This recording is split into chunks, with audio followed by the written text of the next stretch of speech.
Study English classes. Dear students, आज की class में हम बात करेंगे मॉडल ऑक्सिलरी वर्ब के कुड के बारे में। कैन का इस्तेमाल इससे पहले हम पढ़ा चुके हैं कि कैन का इस्तेमाल कहाँ होता है। आज की क्लास में हम बात करेंगे कुड के बारे में कि कुड का मतलब होता है सकना, सका, मतलब कैन का पास्ट फॉर्म के बारे में आज की क्लास में हम बातें करेंगे।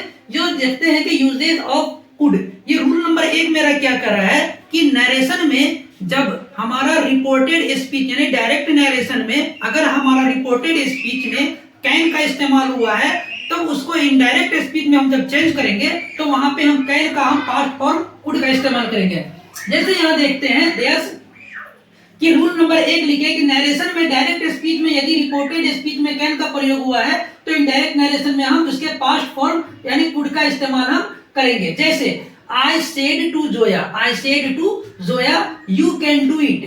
मैंने जोया से कहा कि आप इसे कर सकते हो। तो यहाँ पे देखते हैं कि रिपोर्टेड स्पीच में क्या इसका इस्तेमाल हुआ है, कैन का इस्तेमाल हुआ है। तब इसको हम इनडायरेक्ट नरेशन अगर हम चेंज करेंगे तो यहाँ पे क्या होगा, I said to Zoya का क्या होगा, I told Zoya that you second person object के अनुसार ऑब्जेक्ट क्या है, जोया है, तो क्या हो जाएगा, शी हो जाएगा, कैन का पास्ट फॉर्म कुड हो जाएगा, तो शी कुड डू इट। यहाँ कैन का क्या इस्तेमाल हो गया, कुड हो गया। तो हम देखते हैं कि नरेशन में जब हमारा कैन का इस्तेमाल हुआ डायरेक्ट नरेशन में तो इनडायरेक्ट में हम क्या करेंगे, इनडायरेक्ट नरेशन में हम कुड का इस्तेमाल करेंगे। ठीक है, चलिए देखते हैं रूल नंबर 2।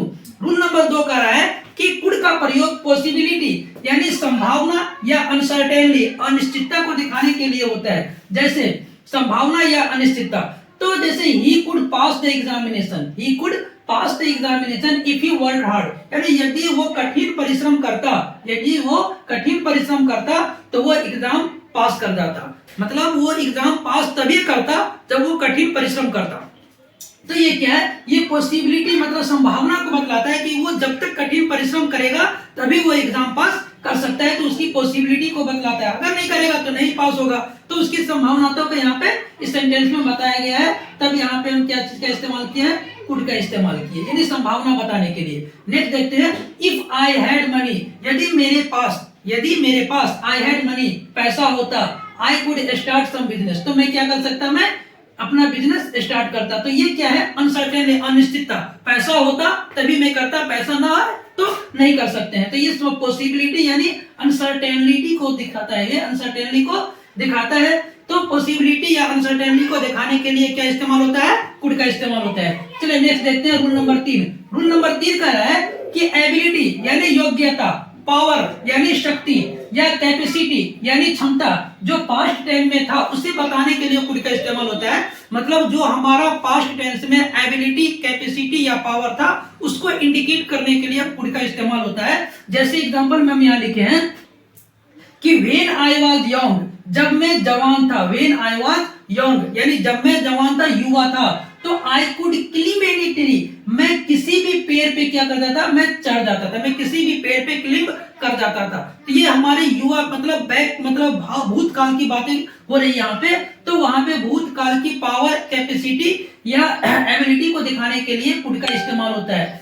जैसे नेक्स्ट देखते हैं कि इन माई यंगर डेज, मैं अपने युवा दिनों में, इन माई यंगर डेज अपने युवा दिनों में, I could run 5 miles at a street. अब यहाँ देखिए कि जब मैं युवा था यानी जब मैं जवान था तो मैं 5 माइल की दूरी बगैर मतलब रुके, बगैर है ना मतलब आराम किए हुए मैं दौड़ता था, है ना, लगातार मैं दौड़ता ही रह जाता था। कब, जब मैं युवा था। तो मतलब अपने बैक मतलब भूतकाल की बातें हो रही है, तो उस भूतकाल की कैपेसिटी, पावर को बताने के लिए किस चीज का इस्तेमाल होता है, कुड का इस्तेमाल होता है। मतलब यहाँ पे एबिलिटी की बातें हो रही है, ठीक है ना। एबिलिटी मतलब ये हमारे अंदर ये क्या है, एबिलिटी था, ये कैपेसिटी, ये पावर मेरे पास था जब मैं युवा था तब ऐसा करता था। तो उस बैक कैपेसिटी, एबिलिटी को बताने के लिए कुड का इस्तेमाल होता है। नेक्स्ट देखते हैं नंबर 4। रोल नंबर 4 मेरा कह रहा है कि पोलाइट क्वेश्चन यानी विनम्र प्रश्न करने के लिए हम कुड का इस्तेमाल करते हैं। या किसी से प्रश्न जब पूछते हैं और बी पोलाइट उससे पूछते हैं तो वहां पे हम कुड का इस्तेमाल करेंगे। जैसे कुड यू टेल मी, क्या आप मुझे बताएंगे, है ना, बता सकते हैं, है ना, कुड यू टेल मी, क्या आप मुझे बताएंगे कि where the police station is, कि पुलिस स्टेशन कहाँ है। तो मतलब किसी से हम पोलाइट पूछते हैं तो वहां पे हम कुड का इस्तेमाल करते हैं, ठीक है ना। जैसे पुलिस स्टेशन के बारे में हम किसी से पूछते हैं तो पोलाइटली प्लीज रिक्वेस्ट करते हैं उससे, तब वहां पे हम कुड का इस्तेमाल करते हैं। नेक्स्ट देखते हैं कि कुड यू प्लीज, यहाँ भी कुड का इस्तेमाल हुआ है। Could you please give me your pen for a minute, मतलब किसी से हम पेन मांगते हैं 1 मिनट के लिए, तो उसे हम क्या करेंगे, कहते हैं कि could you please give me your pen, क्या आप मुझे 1 मिनट के लिए आप अपना पेन मुझे देंगे। तो वहां पे बी पोलाइट करे, मैं अपना पावर उसे दिखा करके मैं कलम नहीं ले सकता हूं, अगर किसी से लेना है तो उसे रिक्वेस्ट ही करना होता है देयर्स।